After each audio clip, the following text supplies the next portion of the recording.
गुरुदेव आप मुझे रोको मत। नारद जी कहते हैं बेटा देखो बड़े बड़े शेर भालू रहते हैं, तुम मत जाओ। नारद जी उपदेश देने लगे ध्रुव जी को, और ध्रुव जी कहते हैं गुरुदेव आप बताओ कोई छलनी लेकर गया देने को बैठ जाए तो क्या दूध दिख पाएगा? ऐसे ही मेरी सौतेली माता ने मेरे हृदय को एकदम छलनी बना दिया। आप अमृत जैसी वाणी बरसा रहे हो, पर आपका दिया हुआ ज्ञान ठहरता नहीं है मेरे हृदय में। मैं भगवान का तप करूंगा। नारद जी ने कहा पूरा परीक्षा में पास रहे। तो नारद जी कहते हैं बेटा तुम्हें जल्दी भगवान मिल जाएंगे, तुम मधुबन में जाकर भगवान का तप करो। ध्रुव जी मधुबन में जाकर भगवान का तप करने लगे। ध्रुव जी धीरे धीरे अपने शरीर को कसौटी पर कस रहे हैं। 1 महीनों तक ध्रुव जी ने फलहार लेकर तप किया। दूसरा महीना लगा तो पत्ते खाकर पानी पीते हैं और तप करने लगे। चौथा महीना लगा तो केवल पानी पी करके तप कर रहे हैं। देखो कोई भी अपन व्रत करा तो अपन शरीर ने पहली कसौटी पर कसो कि अपन एक टाइम भोजन कर व्रत कर सका या निगोट कर सका। तो अपा पहली व्रत करने रही अपा अभ्यास करा कि अपा एक टाइम भोजन करा अपन व्रत हो गए तो अपा धीरे धीरे निकोट करो। और आपा केरी बात सुनला के आज मार तो सिर्फ पानी में व्रत है, और आपा फिर देखा देख व्रत करा नवरात्रि का कह दे निकोटी कर। तो 2-4 दिन तो खींच निकाल दिया, और चौथे दिन तो हॉस्पिटल में भर्ती होना पड़े। ये बात क्या पर शरीर ने कसौटी पर अपने कसना चाहिए। तो ध्रुव जी धीरे धीरे अपने शरीर को कसौटी पर कस रहे हैं। तो 5वां महीना लगा तो केवल वायु का आहार करके ध्रुव जी तप करने लगे। 6वां महीना लगा तो ऐसा प्राणायाम चढ़ाया कि सब की सांसें रुक गई, पेड़ हिलना बंद हो गया, नदियां चलनी बंद हो गई, सब देवताओं की सांसें रुक गई। अब सब देवता भगवान के पास गए और कहने लगे प्रभु ऐसा कौन भक्त है हम सबकी सांसें रुक गई है। भगवान आए। देखो आज भगवान भक्त को दर्शन देने के लिए नहीं जा रहे हैं, आज भगवान भक्त का दर्शन करने के लिए जा रहे हैं। भगवान ध्रुव जी के सामने आकर खड़े हो गए। ध्रुव जी ने आंख नहीं खोली, अंदर की झांकी का दर्शन कर रहे हैं। भगवान ने अंदर की झांकी को इधर से कर दिया तो हड़बड़ा के नेत्र खोले और सामने भगवान खड़े हैं। अब हाथ जोड़ करके खड़े हो गए, और जैसे ही हाथ जोड़ करके खड़े हुए सोचने लगे कि माता जी से गुरु जी से सैकड़ों बातें पूछी, पर ये नहीं पूछा कि भगवान मिले तो स्तुति कैसे करें, क्योंकि हमने कभी पाठशाला देखी नहीं है। तो मैं किस मंत्र से भगवान की स्तुति करूं। भगवान समझ गए तो अपना शंख लेकर ध्रुव जी के कपोल से लगाया तो ध्रुव जी को सारा वेद वेदांत कंठस्थ हो गए और भगवान की स्तुति करने लगे। भगवान ने ध्रुव जी को गोद में बैठाया और पूछने लगे बोलो बेटा तुम्हारी क्या इच्छा है। ध्रुव जी कहते हैं आपका दर्शन करके हमारी कोई इच्छा नहीं रही, मुझे तो आपके साथ ले चलो। भगवान कहते हैं तुम राज की इच्छा लेकर आए थे ना, तो जाओ पहले 36,000 वर्ष राज्य करो और फिर मेरे धाम में आना। भगवान इतना कहकर अंतर ध्यान हो गए और ध्रुव जी को ऐसा लगा कि भगवान ने मुझे ठग दिया। तो ठग लिया। अब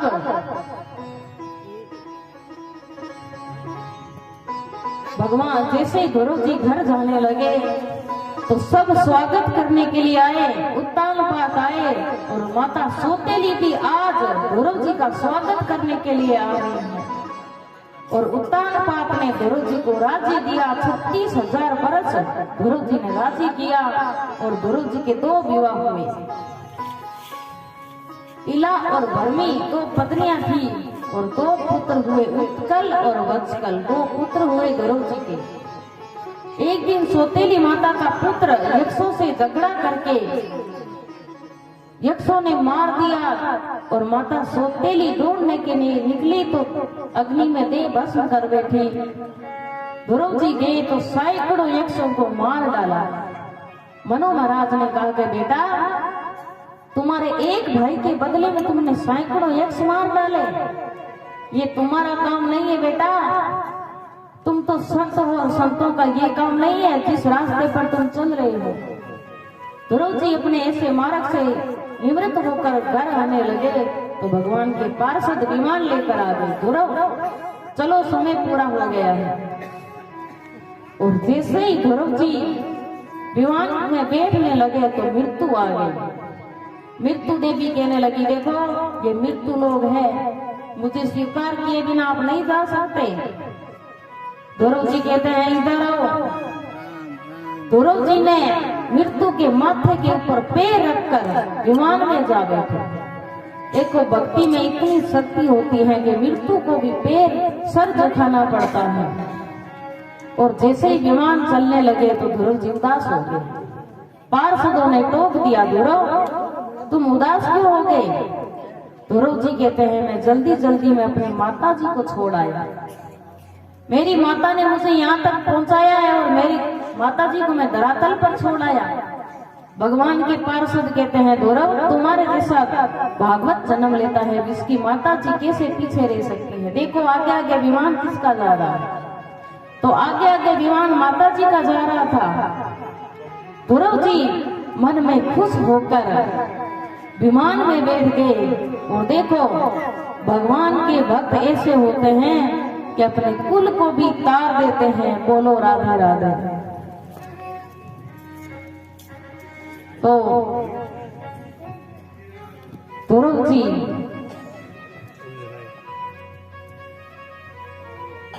भगवान के पास गए और भगवान ने अमर पद दे दिया ध्रुव जी को। और आज भी देखो तारे बन करके ध्रुव जी चमक रहे हैं। जिसकी शादी होती है और ध्रुव जी के तारे का जो दर्शन करता है तो पेट का जो पुत्र हो या पुत्री माता पिता से पहले नहीं जाती। इतना फल होता है, इसलिए तो शादी करने के बाद में वो ध्रुव जी का तारा सबको दिखाते हैं। और आज भी देखो ध्रुव जी का दर्शन हो रहा है सबको। इतने तो ध्रुव जी सत्संगी बन गए, इसलिए ध्रुव जी को ये लाभ प्राप्त हुआ। कांटो लाग्यो रे सतसुंदरो मारे खटके रे यो दिन रात। कांटो लाग्यो रे सतसुंदरो मारे खटके रे यो दिन रात।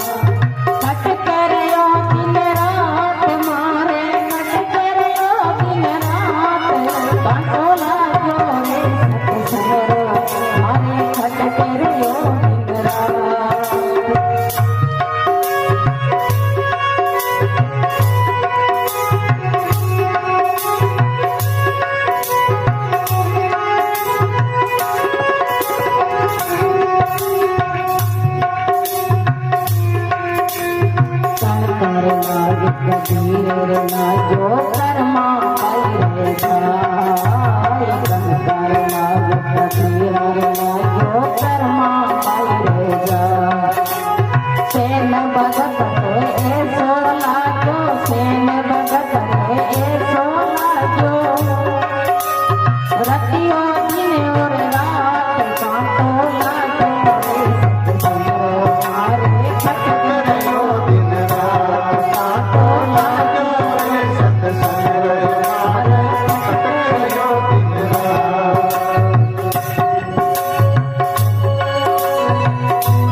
नरसी भगत रे सोला जो नरसी भगत रे सोला जो लटियो दिने और रात बातो लाजो रे सतसंगो मारे कटके रयो दिन रात बातो लाजो रे सतसंगो मारे कटके रयो दिन रात।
तो उन्हीं के वंश में महाराज अंग हुए। अंग के एक पुत्र हुए वेल। इतना नास्तिक निकला कि अंग को घर छोड़कर छुपना पड़ा। घर में ही छुपे बैठे हैं, पर सब प्रजा ने देश विदेशों में ढूंढ लिया, पर कोई पता नहीं चला। अब निर्णय लिया भाई बहन को ही राजा बनाना पड़ेगा। अंग का तो पता ही नहीं चला, बहन को राजा बना दिया। बहन राजा बनते ही धर्म पर कुठाराघात करना शुरू कर दिया कि भगवान भगवान कुछ नहीं है, बेनाए नमा भजन करो और बेनाए स्वा हवन करो, कोई भगवान नहीं। अब धर्म पीछे हटने लगा तो संत आए सामने, वेन को समझाने लगे। और जैसे ही वेन को समझाने लगे तो वेन गाली देने लगे संतों को कि आप किस भगवान की बात कर रहे हो? क्या आपने भगवान को कभी देखा है जो भगवान की बात कर रहे हो? और मैं प्रत्यक्ष भगवान आपके सामने बैठा हूं जो मुझे गाली दे रहे हो? कोई भगवान नहीं, आप मेरी सेवा करो और मेरा तप करो। संतों ने जोर से हुंकार ध्वनि करी तो वेन धड़ाम से नीचे गिर गया। और जैसे ही वेन धरती पर गिरा प्राणंत हो गया। अब संत आपस आपस में सोचने लगे, हम तो सुधारने के लिए आए थे, इसका शोधन करने के लिए आए थे, हमने तो बिल्कुल सुधार दिया, अब राजगद्दी पर कौन बैठे। तो वेन के शरीर का मंथन किया मंत्रों से। पहले मंथन किया, कोई काला कलूटा सा पुरुष प्रकट हो गया। संतों ने कहा चुपचाप बैठ जाओ। चुपचाप बैठ गए, हाथ जोड़कर उसका नाम निषाद हो गया। पुनः मंथन किया शरीर का, तो अब की बार दो सुंदर बालक और बालिका शंख चक्र गदा लिए हाथ में प्रकट हो गए और संत राजी हुए के साथ साथ भगवान प्रकट हुए। तो संतों ने नाम रख दिया परथु। बोलिए परथु भगवान की। परथु भगवान प्रकट हुए और राज सिंहासन पर बैठा दिया। प्रजा ने प्रशंसा करनी शुरू कर दी। परथु भगवान ने रोक दिया, भाई आप मेरी प्रशंसा करोगे तो मुझे आप सब कुछ करने की क्या आवश्यकता है। मैं अभी अभी तो राजगद्दी पर बैठा हूँ, आपने मेरी झूठी प्रशंसा करनी शुरू कर दी, तो अब मैं कुछ नहीं कर सकता।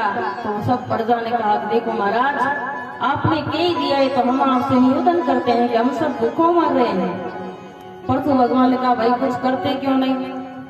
प्रजा ने कहा, हम करते तो हैं पर धरती से अन्न उत्पन्न नहीं होता। परथु भगवान ने कहा, अरे भूदेवी मेरी प्रजा को अन्न प्रदान करो। धरती ने नहीं सुना, परथु भगवान को क्रोध आ गया, अरे भूदेवी मैं तुम्हारा वध कर दूंगा।